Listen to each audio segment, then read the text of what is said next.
ગુજરાત રાજ્યના બીજા મહાનગરોની અંદર બીજા જિલ્લાઓમાં જે વરસાદ પડ્યો છે એના પ્રમાણમાં સુરતમાં ખૂબ ઓછો વરસાદ પડ્યો છે, છતાં પણ રસ્તાઓનું ધોવાણ થયું છે. મેં એક પણ જગ્યાએ રસ્તા રિપેર થતા જોયા નથી, ખાડાઓનું પુરાણ થતું મેં જોયું નથી.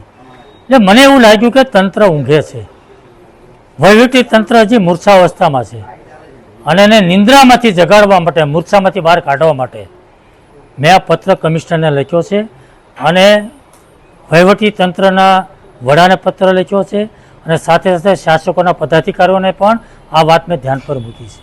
મેં અનુભવ કર્યો છે કે સુરત શહેરની અંદર જ્યાં પણ રસ્તાઓ ધોવાય છે, જ્યાં પણ ખાડાઓ પડે છે, દર વર્ષે એકને એક જગ્યાએ પડે છે. જ્યાં 4 રસ્તા હોય, 3 રસ્તા હોય, સર્કલ હોય, જ્યાં પાણી ભરાતું હોય, આવી અમુક જગ્યાઓ ફિક્સ છે, ત્યાં ખાડાઓ પડે જ છે. અને મને એવું લાગે છે કે જે પણ રોડ બને એ તૂટી જાય, ખાડાઓ પડે તો જવાબદારી કોની? એજન્સીએ કેવું કામ કર્યું, કેવું નથી કર્યું, એ સંભાળવાની જવાબદારી કોની છે? વહીવટી તંત્રની છે, વહીવટી વડાની છે. એ એજન્સી સામે કાયદેસરના પગલાં ભરવા જોઈએ. કાર્યવાહી થઈ કેમ થતી નથી? એટલે મને એવું લાગે છે કે એજન્સીઓ અને અધિકારીઓ જે રીતે કામ કરી રહ્યા છે એ કંઈક ને કંઈક મિલીભગતથી કામ થઈ રહ્યું છે, મને ચોક્કસ.